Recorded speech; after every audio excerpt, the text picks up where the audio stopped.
today. It's October 14th, 1989, and we're interviewing Wilbur J. Reid, address, please. 607 East 2nd Street, Elmira, New York. This is going to be a conversation between Mr. Reid and myself, and Mrs. Dunbar, if she wishes, may interject any questions that she might have. Mr. Reid, when did your family first come to this area? I believe the family arrived in this area in 1858 from Virginia via the Underground Railroad What brought them here? to escape slavery. They came from Virginia. Did they come directly to the Elmira or New York area? As far as I know, that's exactly where they came to. What kind of work did they do? Well, basically labor, because that's what they were doing in the plantation. Farming or... I think just laboring in different areas, to the areas where there's horses and things of that nature. What do you remember about your grandparents? Well, I remember my grandmother, Grandma Sarah Reid, but she died when I was rather young.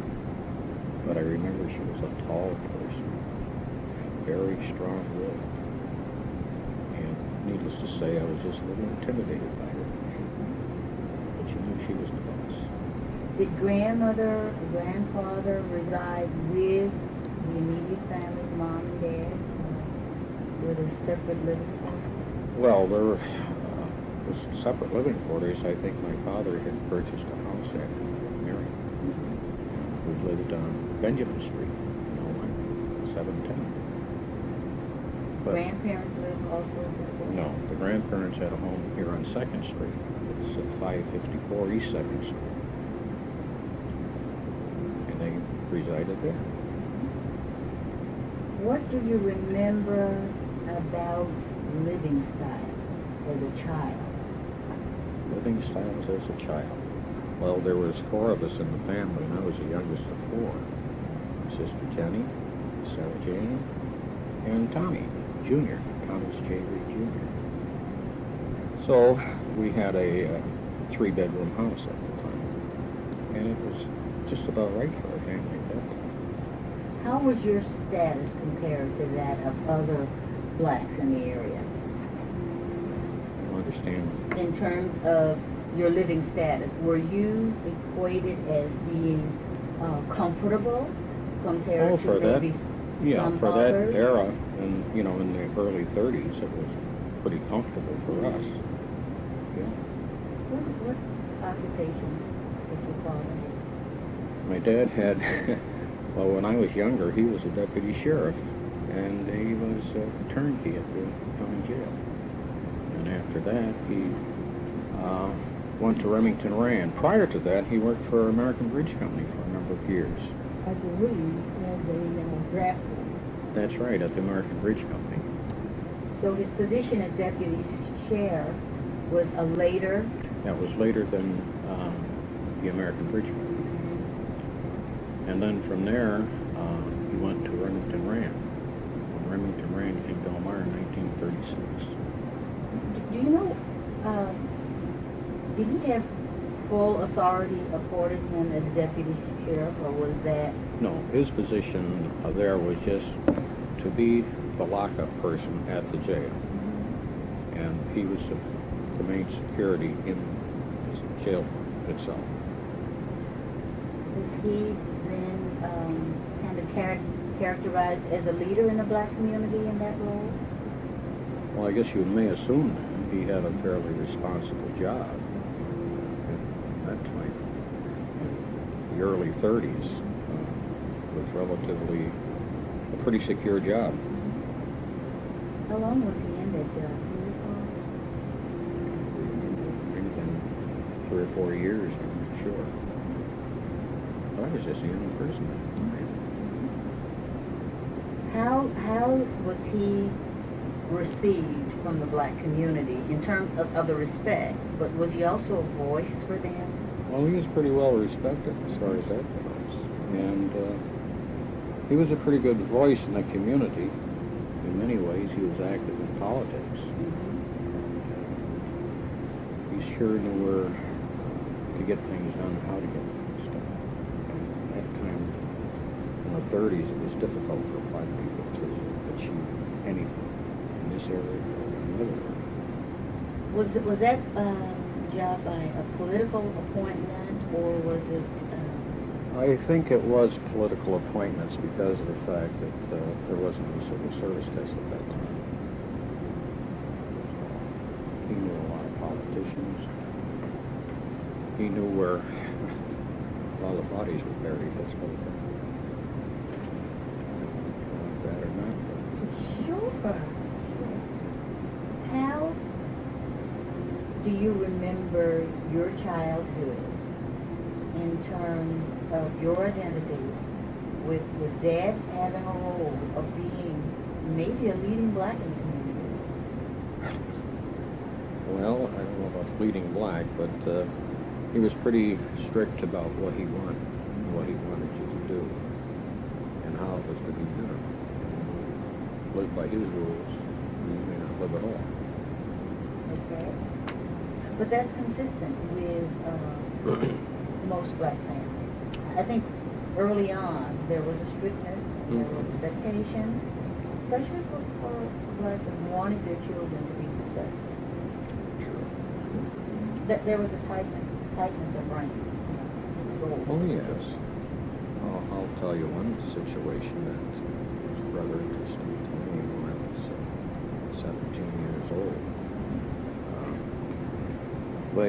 All the guys my age were either being drafted into the service during World War II, and I was just a little bit disappointed when I had to be in the house at 9:30, 10 o'clock in the evening. And he said, "You'd be there, you were there." So I got smart one day, and I decided that I was going to go sign up for the Navy. My dad was in the Navy in World War I. So I brought my papers home from the post office, and Dad was sitting there reading the paper, and I just got myself down at the top of this paper, just his glasses. Read it, and signed it. Handed it back to him. He said, "You can hand it to me." He said, "Wait until we get through." So that was one of my first object lessons. But I'll tell you one thing, that the strictness that he imposed on everyone at the house, it certainly didn't put me in the service. Because when somebody said jump, he said how high in what direction. Okay. So Dad was also a veteran of the Navy? Yes, he was a Leviathan during World War I. He made about 26 trips across the ocean as a sailor. I believe the ship that he was on was a transport. It was a transport ship. And they transported the soldiers, troops, to France and back to the United States. And that's why he made so many trips. What do you remember about your elementary schooling? Oh, my elementary school. I went to number 8 for 3 or 4 years, and then after that was transferred to Thomas K. Beecher.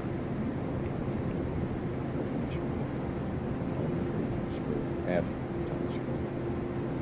What was the ratio of black and white? Just an estimate. In this area? I never even thought of it in that direction at the time, but I think there was a lot more white children going than there were black children in the schools in this area, because this area was very well mixed in relationship with black and white. So, Let me throw a question out and see if you can recall. How many blacks were there in maybe your 5th or 6th grade class? oh, there might have been, out of say 25, there might have been 6, 7. What do you remember about your teachers? I had 2 distinctive teachers that I remember in elementary school was Miss Ryan, and the other one was Miss Ryan was at grade school. She seemed to take an interest in me, and I used to work for her during the summer, mowing her lawns and trimming her hedges and things like that. And the other teacher that took an interest in me was Mrs. Saltzman. She was at Beecher School. And she got me involved in some of the plays that were going on at the time. I remember I played Jim in Tom Sawyer, and they didn't have all the words out of it, but she very nice to scratch some of the intimidating words that were in Tom Sawyer. Just for you? I believe so, and probably for the rest of the class. But it was successful, I thought. She made you feel good as a person. Was that her? That was her demeanor personality. For all kids, or All. you feel that you needed that as... No, I don't think she treated all the kids the same way. But, I don't know, I just kind of had a little more respect for her in that area. And some of the things that were difficult for me in school, she would spend a little extra time with me, which was unusual. So, I kind of liked that. And you remember her because of the positive experience. True. Were there any negative ones, or any teachers that you remember? Not particularly. Okay. No, the teachers were pretty good as far as that goes. If you behaved yourself in school, you got along fine. Teachers would go out of their way to be, nasty to you by any means because you were black. You didn't see that at all in elementary? No. Did you see that attitude kind of generated toward other blacks? Did you see other blacks that might have suffered from someone's wrath because they... I think if it was anything at all, it was behavior problem that caused that type of thing. The majority of the black kids that went to school with me were pretty good. There was always a few devils, granted. That was the same on the other side of the fence. The white kids were bad. So they got what was coming to them. That's the way I see it. What about high school? High school? Well, high school, I enjoyed art. As you see around the house, I do a lot of painting. One of my favorite subjects. And the other one was aircraft maintenance and repair. I'm an airplane nut. But I never had the opportunity to do what I wanted to do. But that was due to many reasons. But we just weren't having black people do things like that at the time. But high school, it was tough for me because there was a lot of things that we were trying to comprehend that were difficult. The teachers in high school didn't spend that extra mile with you. And I think that also that they assumed that most black kids that were going to high school at the time were never going to college or anything of that nature. So they didn't spend the time in steering in the right direction toward that type of environment. But other than that... How did you manage? Is this like in retrospect, or what were your feelings then? You wanted to you had that interest. Yeah. And you were not encouraged. Well, during that time you have to understand that World War II was going on. And like I said prior to this, a lot of the friends who were in high school or just out of high school were being drafted into the service. So it was a little difficult keeping your trend of thought on school and what was going on and what was out in the world as far as that goes. And as I recall, at 17 I quit school, high school, and joined the Navy. As I told you before, my dad was surprised. Well, he was more so surprised when he found out I joined the submarine service. I spent 18 months in the submarine service during World War II. So that was rather interesting. What grade were you when you quit high school? I was a junior. Well, then after the war was over, I came back. I went to veterans school. I had a school for veterans here at Madison Alley.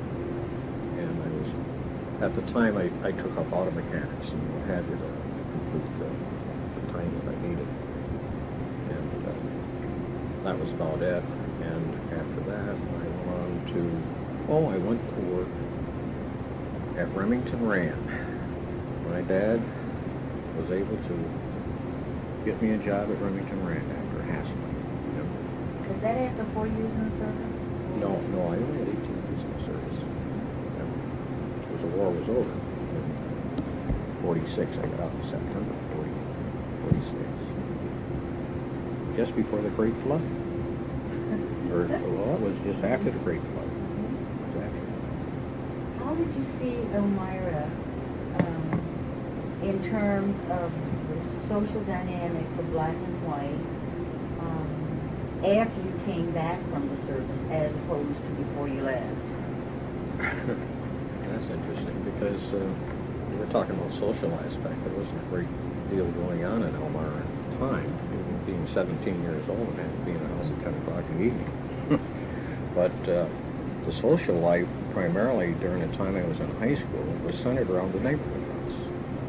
And this is where all the young people congregated. There was a lot of things going on in the neighborhood house. There's many different types of classes going on for extra school activities. There's always basketball and things of that nature. They had classes, carpenter class, photography class. They had airplane building, cooking. They had all kinds of things. For the girls, they had sewing, and they had just about everything there. And that was actually a social thing for most of the black people. And it was centered right in the black community. So it was very easy to be involved in that type of thing. But in the service, it was different. I had never been that far away from home prior to that, as far as that goes, but it was a great awakening when I got into the service to find out when I went to Bainbridge, Maryland for training in the service, that I never encountered so many black people in my life because I didn't know that much about segregation at the time. We didn't have that feeling of it. There was a little. In retrospect, there was a little bit of it that you realized that you couldn't do this and you didn't go there, but you weren't pounced upon because you did something. But when I was in the service, in that first training area, when there was a complete battalion of black sailors, and on the other side of the creek, it was all white sailors. So that was my first encounter with what you'd really call a segregated situation. And as I recall, my graduating class went to become regular sailors just prior to that. They were sending a battalion to Shoemaker, California, which was the Seabees construction battalion. So I figured that these black people would probably lift that bar and tote that bale and help build roads and what have you. But the interesting thing at the time was that the battalions that went to Shoemaker, California were going to Guadalcanal, Iwo Jima, and all those places. And I knew that. There was no way in the world that I was going to stand on the beach someplace with a shovel in my hand and try to dig a road while the Japanese were trying to shoot me. So I decided at the time, me and another friend from Michigan that I met, we decided we were going to join the submarine service. And that's what happened. I went to London, Connecticut, picked up my first boat, and made the line of control division from Nova Scotia to Rio. Our skipper had been in the service for a number of years, so he had been in the Pacific for a long time, and he wound up with some great duty for his boat at the time. Submarines are called boats, if people think about it.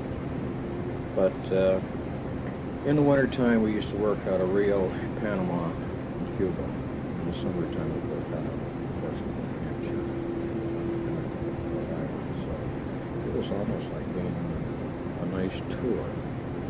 But it wasn't that easy as far as that goes, being a sailor. Didn't an incident happen while you were on the ship? Didn't your ship lose a rudder or? No, that was very interesting. When we first got the boat out of the Portsmouth shipyard, we were taking it out on the run to test it. The boat has to be tested, of course. Being a submarine, we had to go out in the bay and dropped down to 100 feet. Testing. Then what occurred was that we got it to 100 foot, and the torpedo loading gauge opened. Torpedo loading gauge is about 9 to 500. So needless to say, there was an awful lot of water coming in front of me. Due to the quick thinking of the captain, he pressurized the boat, and the water only got up to our chest. So, by pressurizing the boat, you stop the flow of water coming into the boat. But what really interested me at the time is one of my shipmates that I worked with every day closed the hatch between the forward room and the forward battery, and I could see his face through it as he locked the doors. He saved the ship by doing that. But I disliked it for a long time. Because I didn't get out of there. There was 15 of us in the forward room. But anyway, by pressurizing the boat, you could stand there. So the most eerie looking thing you ever to see was to see water 15 feet above your head. It just as green as could be and not moving anyplace. The pressure inside the boat was terrific as far as that goes. If you didn't open your mouth and equalize the pressure, it would open your eardrums. So all the facilities were working. So the captain called and told our torpedo officer what was going on. Well, that we blew the boat dry in 30 seconds. We popped to the surface.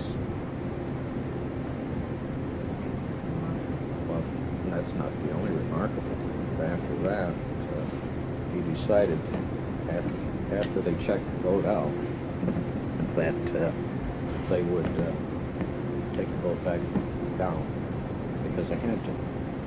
So what they found wrong was that a workman left a piece of wood chip in the hatch. When they locked it down, it showed on the Christmas tree the lights of all the hatches were closed in green, which was erroneous. That's at the hatch bottom. So once they cleared the area, the captain said we were going back to 100 feet. And I'll tell you where I was when we were back to 100 feet.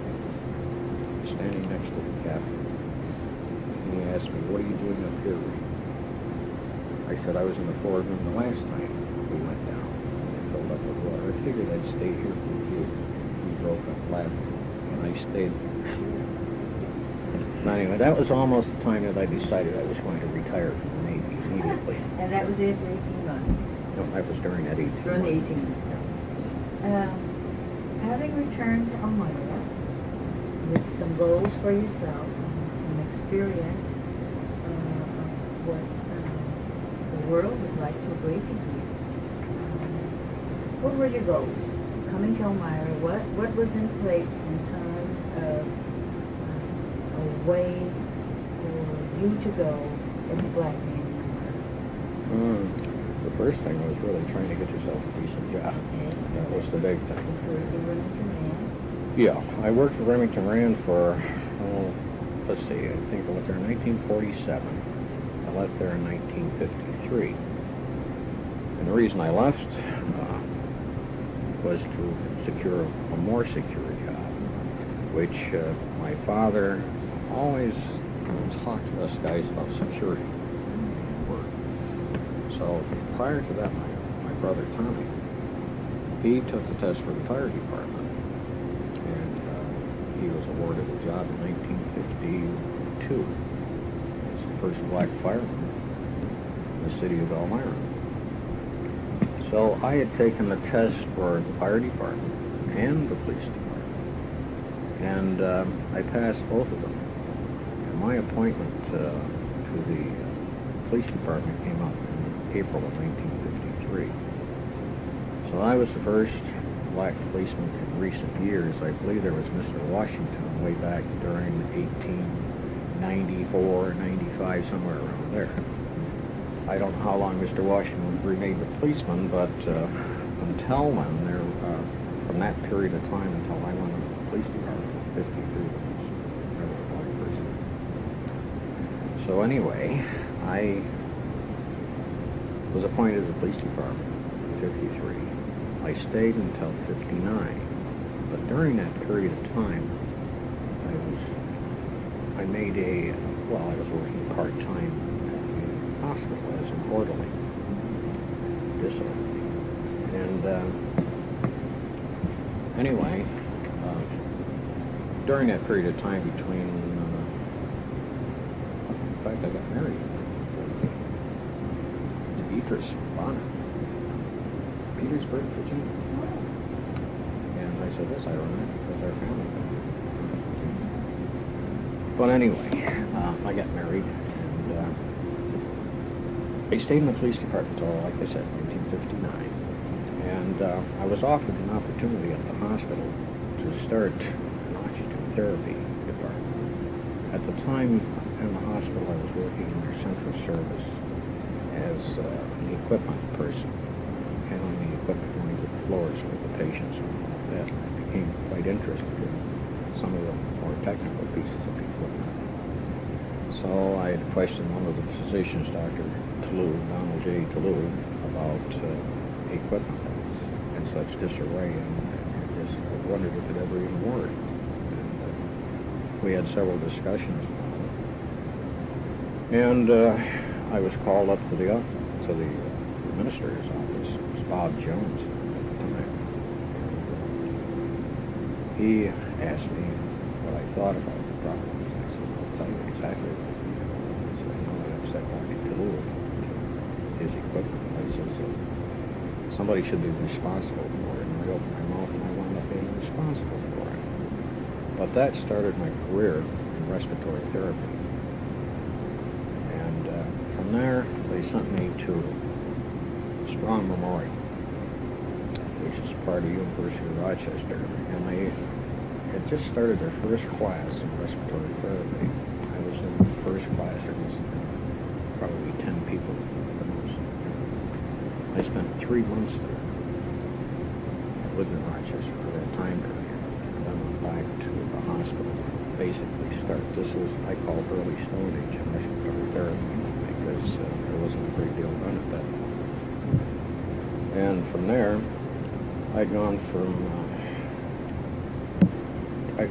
to several seminars, which was University of Chicago, Tufts Lung Clinic in Boston, and several other seminars around the country, Buffalo, Philadelphia. And this was a way that you really learned what was going on throughout the country, because there was no specific courses in respiratory therapy.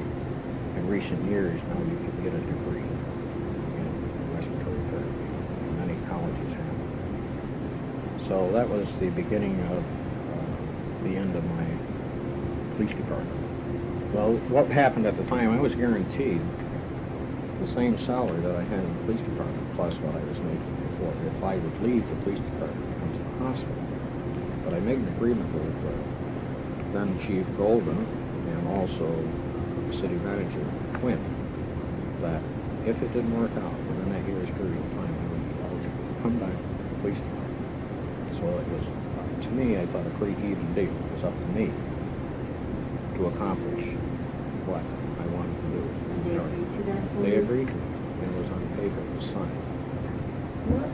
What do you remember about your role as the first black policeman?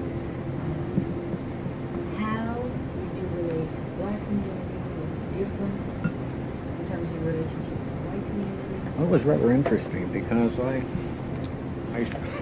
I started out, I was a curiosity, needless to say.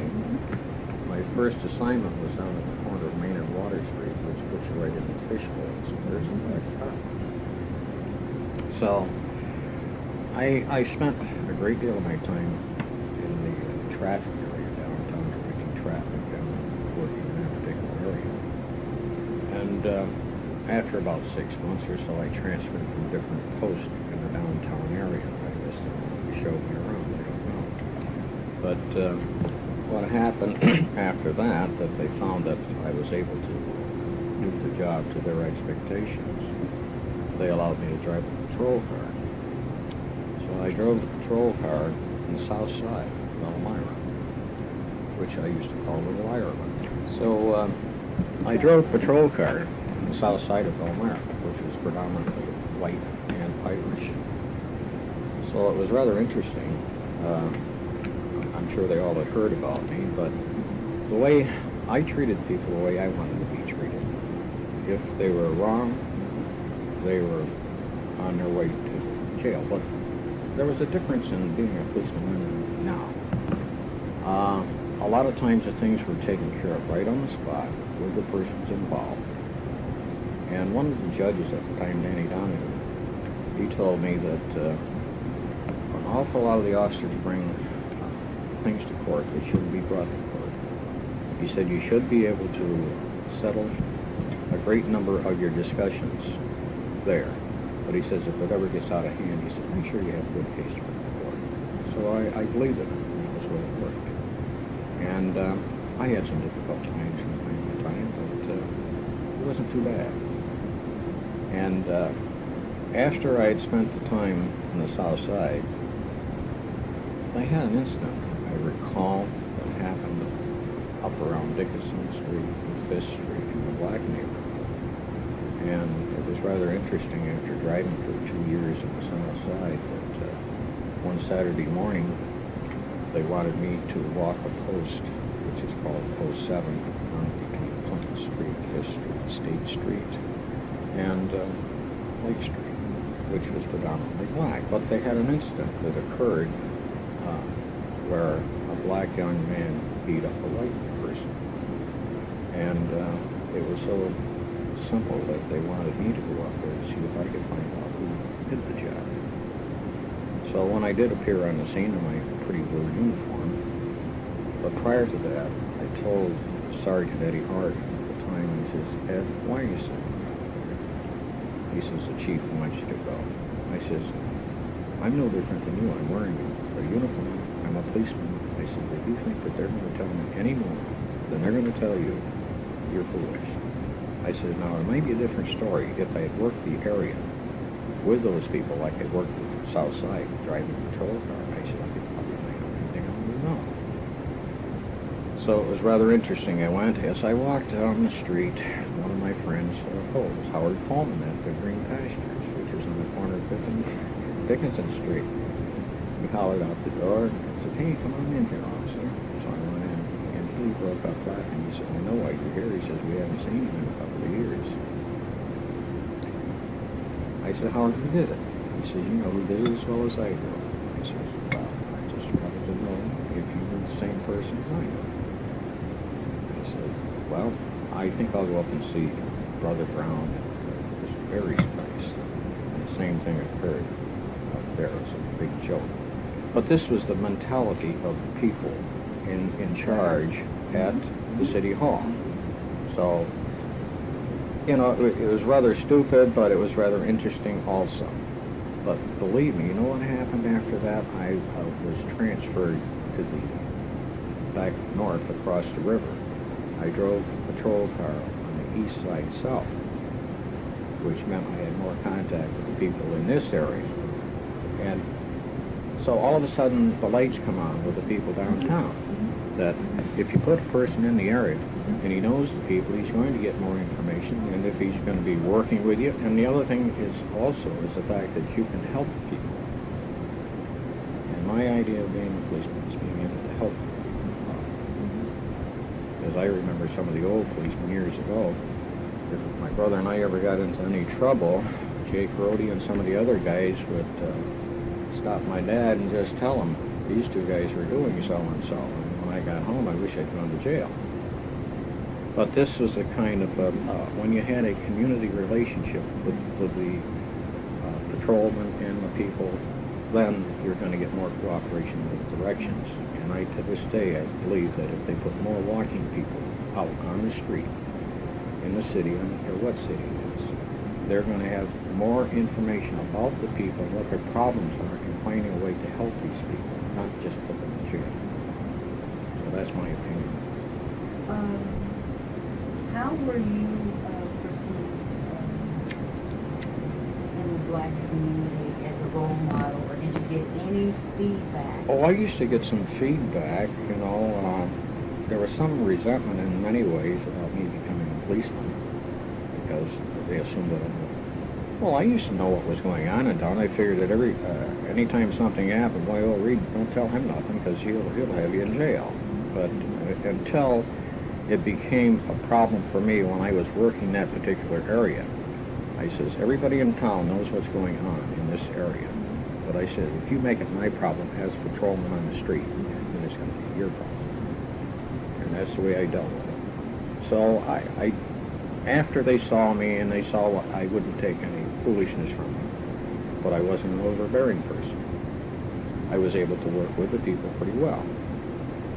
So that's basically what it was. I had no problem in the South Side working with white people. It was basically the same thing. I think patrolmen are supposed to be able to help people. That's my personal opinion.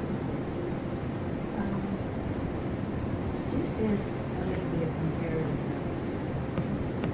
what is Elmira to change or to improve that the problem of securing and attracting blacks in law enforcement? You were the first. Well, But yeah. Well, after I was on the department for 5 years, I remember that a young fellow took the test.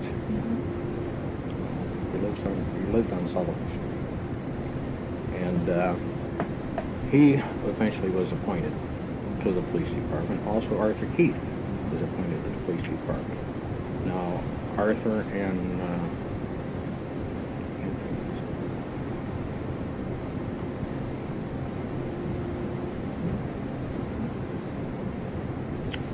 excuse me, I just can't remember. But anyway, later in his career, he took his life. Yeah, Bob Harriet.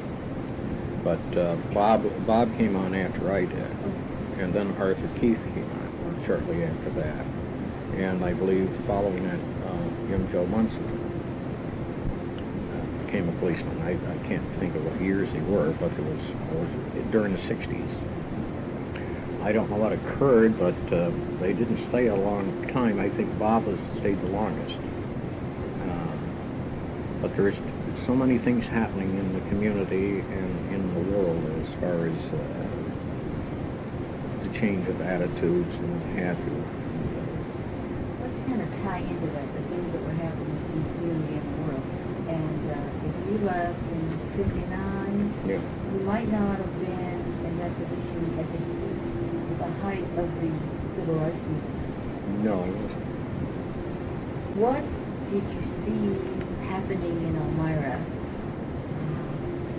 How would your role have differed if you had remained in law enforcement? The events that were happening in the country in the 60s, the civil rights, the marches, and what Elmira looked like at that time. How do you perceive your role to have been different? Did you see some negatives being generated when cities were being burned that might have altered? You know, if I had remained a policeman, Mm-hmm. see, you're asking the wrong person. You know, see, this would have been a good question for Bob Harriel, would have been a good question Because they for were right Keith, in because there. they were into it, because Okay. the attitudes of people at the time. I'm sure they probably took some flack from their fellow officers a little bit. Now, this was another point that I didn't get to. I didn't have too much difficulty with my fellow officers at the time, although Why is that? I did have to get a couple of them straight as to the fact that I'm a policeman also. I did invite one out to the garage one day, and we discussed it for a short period of time. It's time to take a person that had some of these little nasty comments out by himself and discuss this. That's a nice way to put it. So we got that straight, but I never had any real problems in that area. And one thing is, they knew that if there was a problem and I was working with them, they could always count on me being there. And those are important factors. Now I see that the way some of these patrolmen work nowadays, that half of them aren't backing each other up in their situations. And that's why so many patrolmen are getting hurt. And I think also their approach to people is a bit negative also. Do you feel that you had to be better than the average? Patrolman? Oh, Caucasian? yes. Yeah. You had to be better, and you had to weigh everything that you did. But what happened is on the spur of the moment when something was happening, you didn't have time to analyze what was going on. If there was an immediate problem, then you took care of it the best you felt at that time. I'm talking about a critical situation at that particular time. If you had time to think about something, you might have done it a different way. But being a patrolman, you were there to uphold whatever was going on. Were there ever any instances that you might have been preferred over some other patrolman to settle a problem for? Well, that was basically what I was alluding to prior to this. Was the fact they thought it was, after the horse was out of the barn, then they want me to go out and see if I could have carried out what the problem was. So, What about in the reverse? What about in the white community? Or did you ever get a feeling that maybe your superiors thought that you could handle something a lot better because of your quick thinking or because of your skill in problem solving? Did you ever get that as a perk? That other... Well, I don't know. I had some situations. I remember a nice Polish wedding that was going on up in White Eagles Club up on the west side. That was a family discussion. Usually some of those are pretty interesting. And I wound up going there to a Polish wedding, being the only black officer, and there was 3 other officers went there. And I was able to resolve a lot of the problems where the other guys were having fights with the people involved. That's what I mean. Yeah. But these are, this little things that happen that you never even thought about until you put the question. In 1967, the black population in Elmira was about 3,000. Also, at that time, in Elmira, we were talking about, again, that black time that Dr. Martin Luther King in the 60s and the civil rights movement. Even in your other positions, how did the national events impact you as an Elmira? Well, at that time, I was working at the hospital in the respiratory department. And I had a great deal of contact with, of course, the physicians and the nursing staff and all of that. And we used to have some pretty good discussions about what was going on. And here you're talking about a different caliber of people that you're working with face-to-face daily. You're talking to professional people. And we used to get into some grand conversations about what was happening. There was a lot of agreement with what was happening. There was, to me at the time, that some of these people, there was very few negatives in that particular setting. A lot of the men said it was about time something was about. And of course, I was dealing with patients also, so you had the run-of-the-mill people that, were upset with what was going on, the old traditions were going, and the whole bit. But among the professional people that you dealt with, there was just a little bit of questioning about why are they doing this and the whole bit. But I could just draw on my knowledge, but I think having been a policeman out in the street, I was able to maybe put a little balance to a situation, say, here's a situation that happened to me when I was out there. Now, these situations are happening to people in the South a lot more, and this is on a daily basis. These people are having to live with us. So, we're talking about hundreds of miles apart, maybe 50 miles apart, but there was a difference. In that time frame also, simultaneously, the civil rights movement, to support the Civil Rights Act being passed, and in 1964, Ernie Davis was in or 61. Yeah. Was Ernie a kind of breaking ground person for Elmira and how whites perceive? I think, I think there was a great, Ernie, I think the way he carried himself and the type of person he was made a great deal of difference in the community. Of course, they needed something to boost the Elmira's ego. And I think what really did is when a black person like him boosted the ego of the whole community because of what he could accomplish as a mass to have the accomplishments nationally known as to what he did during his brief lifespan.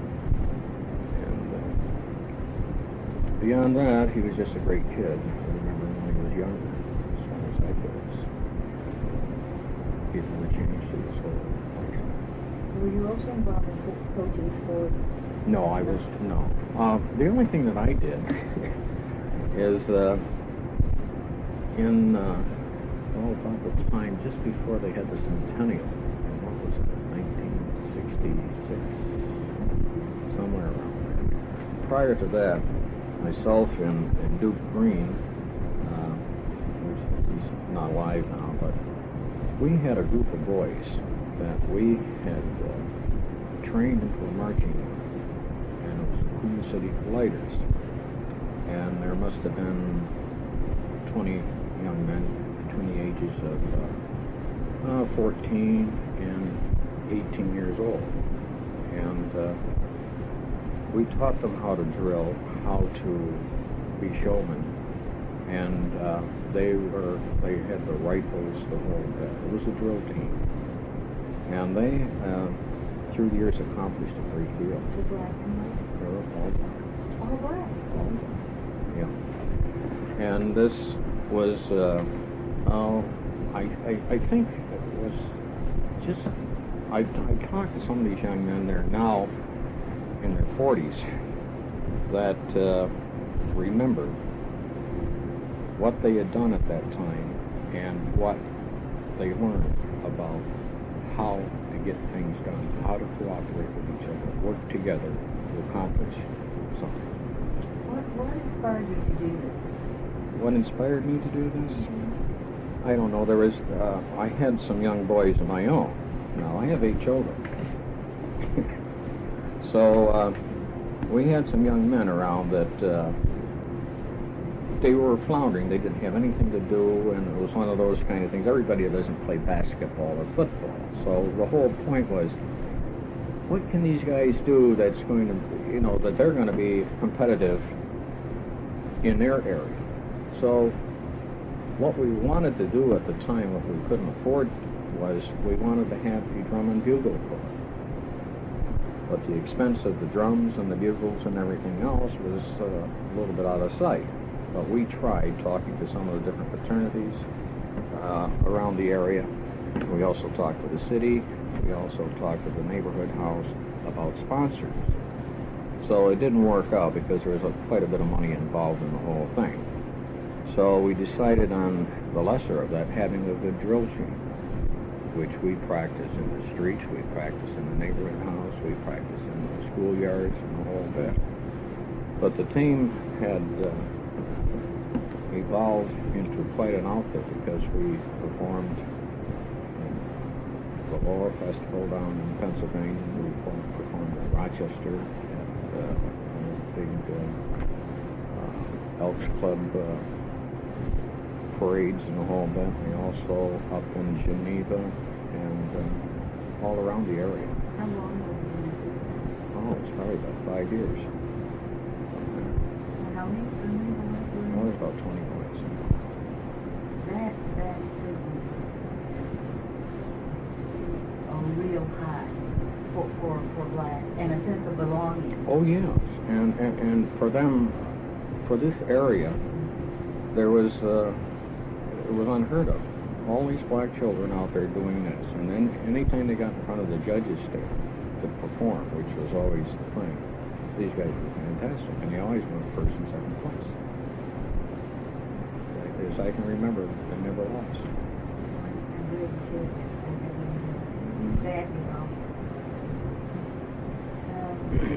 Looking at your job role, do you feel that you broke down barriers in both capacities in terms of performing at the hospital and the city? Are there barriers that... I think so. I'm sure that broke down the barrier in the police department as far as that goes, because they did, after that, hire other black people.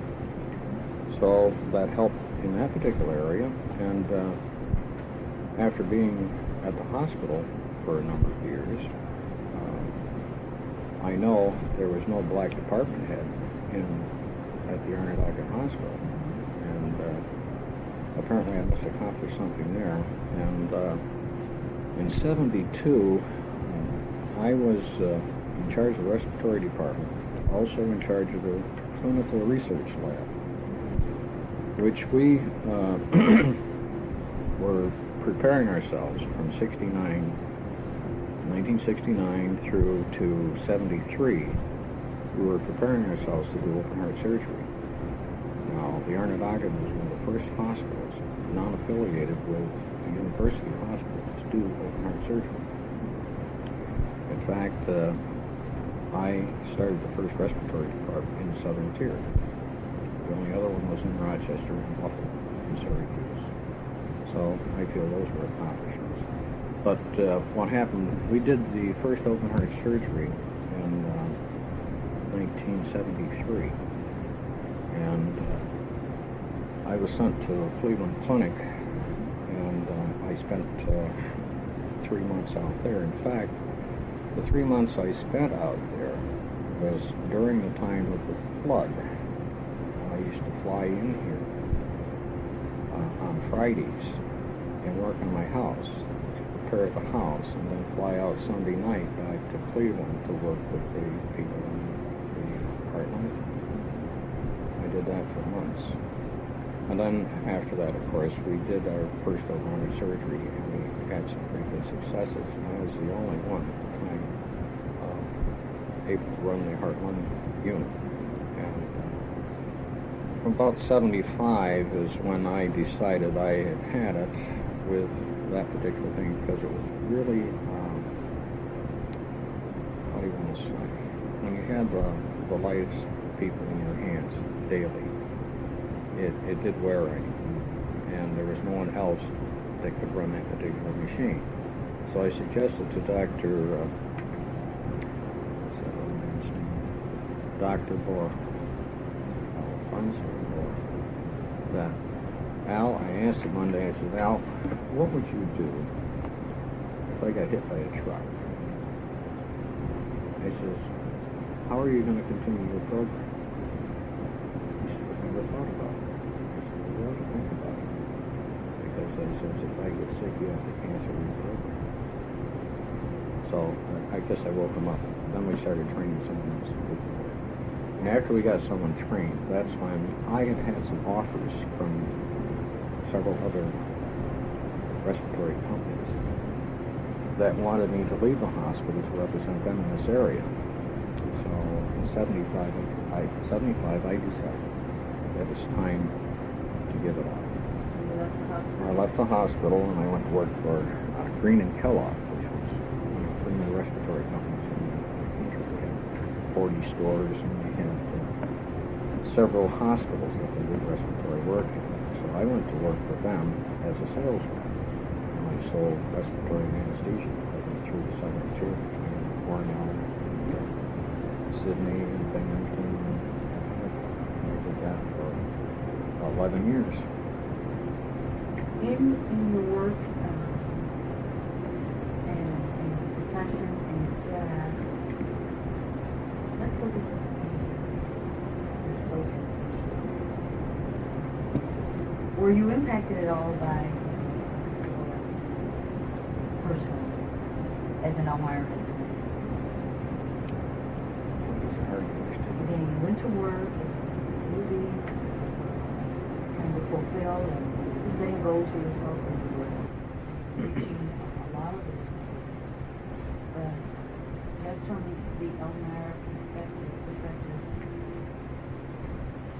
Were there any of the events that kind of came home to the Wilbur household that might have initiated any kind of response from you? Well, one thing did. I think that my children were at the age where they were ready for college. And after seeing what was going on throughout the country, the only way that these children were going to be able to be, or to fulfill their dreams, was to go to college.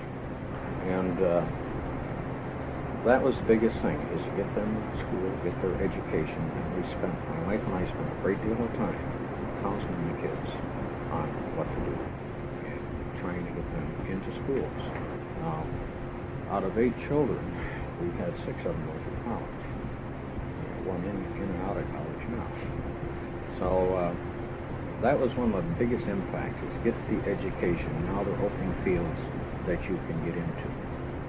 So this was one of the primary things for me that really evolved from the civil rights movement, is the fact that these jobs are opening up for these kids. And you saw the getting of the education as being the impetus for them to receive a better... That's right, to accomplish what they want. So the oldest boy, Michael, he went to Mansfield, and from there he taught school here in Elmira. He taught 6th grade at Diven for 5 years. And Michael at the time could see the handwriting on the wall. It was a dead-end situation because they were not promoting blacks in this area. He was an accomplished teacher. He was very good. And he got his master's at Elmira College during the time that he was teaching.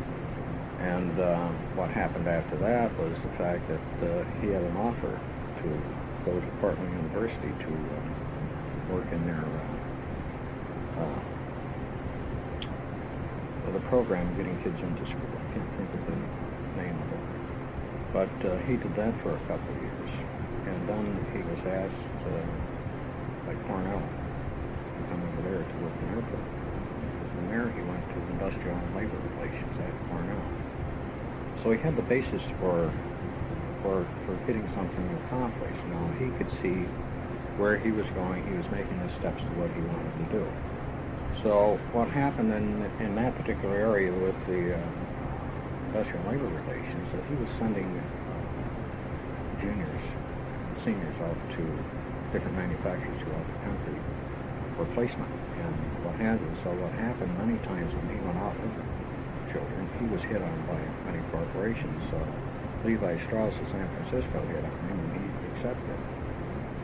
So what happened there was Michael took the job in San Francisco, and he worked for a couple of years with Levi Strauss, and he worked for Bank of America, and then he was working with a group of people in the executive search firm. And this is the type of thing that he's doing now, executive search, and he owns his own company now. So it's Montgomery West he lives.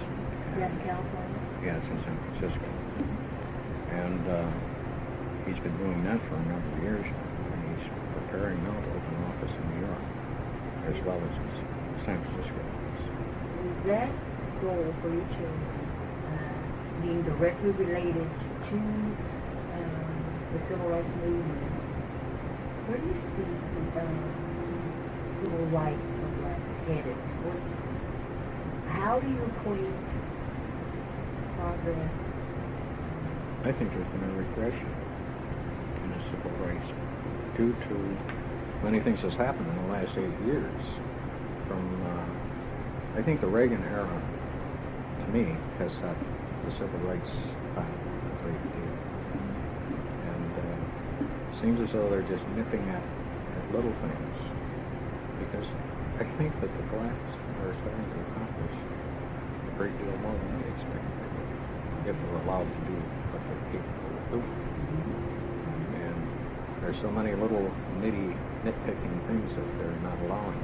But what makes it so stupid to me is the fact that they're so concerned about the black population that the Japanese and the Europeans are taking over the country in the financial aspect. And they're buying everything that's available. So I think that some of their efforts were in the wrong direction. So you're seeing that progress for the past 8 years, or the pace has slowed since the 60s, when things were kind of open, but now the same... Don't you feel the same way? Absolutely. All right. I they're just But you're wondering. making the history. Well, but- you're making the tape. But Yeah. but we're basically have the same feeling as far Yes, as they go. but you know why I asked? Because you were in the role, and so were I, to saying to our children, go ahead, Mhm. get your education. Yeah. So now, are you retired? Mm. Okay. Now your children are all prepared in terms of education. I'm wondering, what will they be able to say at retirement that would differ? That would differ from what you're saying. If you're now saying this because it was based upon what was opened up, now we're seeing a regression. It's conceivable that at your children's retirement age, they will be saying the same thing. That's a difficult. There's so much to do with politics and what's happening Okay. throughout the country that who knows, it may turn around Okay. and start. Are you hopeful? Of course, I'm hopeful for Okay. that. But I can see that in these last 8 years or so, that things have either peaked and started to decline because of attitudes and what have you out there. What could happen, even in politics, or what would be some of the dynamics that could affect some change that could help us locally or nationally? I But really. we're talking now that in the last 8 years, things have just kind of been just slow. Are there any strategies that open things up in the 60s that we could repeat or that could be repeated? Or is there a continuum that we could pick up from the 60s that would kind of open things up again? I really wish I could answer that. But it's strictly based on politics then? Oh, a great deal of it. You don't see it based upon the initiative of blacks themselves? I don't think so. I think the young people are out there fighting to get what they want, but you're getting so many denials and in so many secretive ways. There's so many. You talk about the prejudices and what have you. Just look at some of your large corporations. That you've got some people that should be CEOs of these organizations, and they're being held just because of the fact that they're black. It's not that they can't accomplish this. There's some brilliant people out there. Now, we get the black enterprise, and there's a lot in the black enterprise. Well, even Michael was in the black enterprise. He had interviewed, I think, 25 or 50 of these top executives throughout the country. And these guys are people, men and women, both are capable of all these things. But you're talking about conglomerates, big organizations in the whole bit, that they don't want the black person to have the power. And that's what they're afraid of, I think, is the power structure. So you're feeling that the preparation that blacks have made for the 60s has kind of prepared them for a door that still has not opened? That's right. It's open just a crack, and they're just going to keep it there. Until the black people can acquire enough capital to really be independent, which is, nothing's independent anymore because of the fact you're talking about a world economy. We're not talking about just what's happening here in the United States or in the Western Hemisphere. So the white man has got his problem just as well as the black man because of the fact that he's being shot at from Germany and all around the country, all around the world. So our biggest problem now is global economy. So where do you go from there? Thank you, Mr. Reid. We're delighted to have had you. Well, I was going to tell you about all the rest of my kids. Come on, it's still running. Tell us something. Well, let me tell you about the rest of this gang of mine, children. Oh, Debbie, she's, I wrote notes here. Let's see, Debbie, at this point in time, she graduated from Boston University, got her master's at Brockport, and she's director of an interim group at the University of Maryland, working on her PhD. And Philip, better known as Jamal, he graduated from Farmingdale, and he graduated in aerospace engineering. But at this point in time, he's the engineer for A&T Smith College in North Carolina. And Anna Marie, she graduated from Cornell, and she's a loan officer at the National Bank in Washington, D.C. And my young man who didn't go to college, Chris, he's works for lens crafter in San Francisco, building glasses. Cheryl, she graduated from Dillard University, and she is a finance officer for IBM in Washington, D.C. Wilbur Jr., better known as Gator, is at, he graduated from Bloomsburg State down in Pennsylvania, and he's a teacher and counselor for delinquent boys in Westchester, Pennsylvania. Randy, he went to Morrisville and Howard University, and he's going back to school sometime this year. And that's the rundown on the gang. Great. Add some more to that. Add some more. We see what's more to say. Well, you know, just seeing the kids accomplish this, and it took a lot from us just Well, to they keep had them a in role there. model. They had a role model, Yeah. and you had a role model being Yeah. your father. And I look at the position.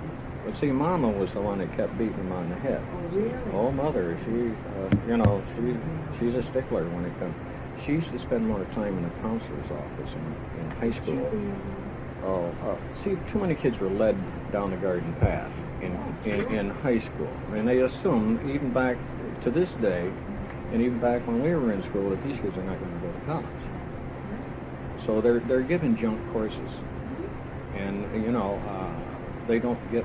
To me, I don't think they get some of that little tutoring that they need from a counselor. The counselor may be overwhelmed with too much. If they are overwhelmed, get some more counselors. We're talking about your education. Wife was the initiator of Oh yes, she was the initiator. She was a browbeater, and they listened. But of course, she had to have backup too. Mm-hmm. So it was one of those things where I was out doing what I had to do to take care of the children. She was making sure that somebody in school was going to make sure that they got their education. So these were the things. It was a cooperative effort between us to get them this far. So, That's absolutely remarkable.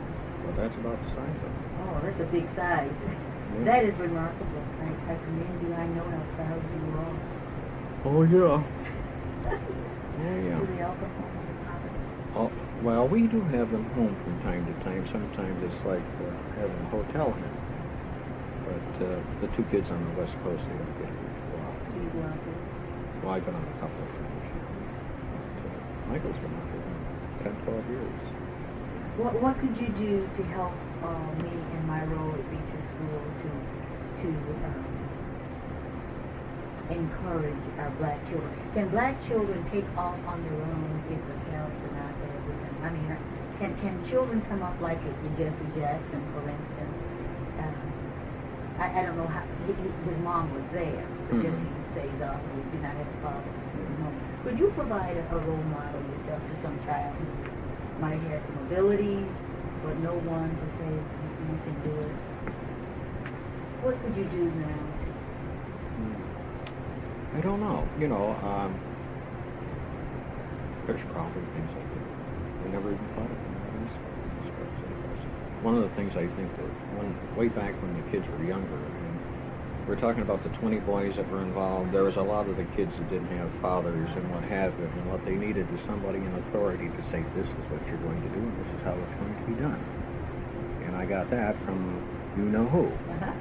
I know now. And it was one of those kind of things that you didn't have to browbeat them, but it said if you want to be a part of this organization and you want to help us achieve the end that we want, you have to do so-and-so, or don't be here. Let me ask you something. Don't disrupt what's going. That provided some self-esteem. Because they were all black. It was. It did. They were all black. They were the proudest kids you ever wanted to see. In fact, you used to watch them going to school, and they would be marching to school in step. And what they used to often do is come back with new steps, new routine, and say, "What do you think about this?" Now, what happened then is they felt that they were part of making this organization work because they had something to offer to us. Is that needed today? Yeah. Black people? Do you think that black children are kind of disenfranchised? I mean, they don't have anything that can kind of establish a sense of who they are. I wish sometimes and many times that I could get a group of kids together at the neighborhood house to do this very same thing all over again. I really do. One of the things that I feel that our community is lacking is that even on a small scale, something say to the kids. You don't supposed to look like the other person. You're just supposed to look like who you Hey, are. be yourself. Yeah, but that, But when they're in a group, they all have to do the same. Sure, sure. If you're trying, Right. trying to accomplish Right. that one particular Right. end, it's like a basketball Right. team or a You have to football play. team. You Hey, have to play. you have to give up something in order to help win. Yes, but I guess I was speaking in reference to the global picture. Mm. For kids that are in school today, they really, our black kids really have no one to identify with. And I look at results in some of the inner city schools, and those that are meeting success are those that have that organized entity that allow those children to belong and feel good about who they are. Yeah. But when we try to put them all in the melting pot, Yeah. it doesn't work. Activities after school. See, there's nothing organized for kids unless they play basketball or play football or hockey, soccer, whatever. But there's a lot of kids that are not physically able to do these things. And they would never accomplish anything. They would always be sitting on a bench. What was so interesting about the drill team was the fact that nobody had to be a master. All you had to do was use your head, and you could accomplish the same thing as the guy standing next to you. And then if you were able to help the guy standing next to you to make the whole group look better, then you just worked with each other. If you found that they couldn't work together, then we discussed things with them, and this is what you have to do, and after 3 or 4 times you can cooperate with us, and we can't use you. Were the parents involved? Not a great deal Not a great indirectly, deal. but they were so proud of the fact that these kids accomplished what they accomplished. Are you aware of, I don't know if it's a penal unit that's out of California that's taking a lot of black kids to the deserts of Wyoming or someplace, and they have I developed... saw that on Yes. television. Yeah. It was almost like a boot camp. Yes. Yeah. But they can leave at any moment, but they want to be there Yeah. over a period of time. Mhm. And that's almost to say that our culture is going lacking with some identity. That we Not really only need- in the black community, it's the white community. It's not just a one-way street, Well, that's true. really, and that's the whole thing.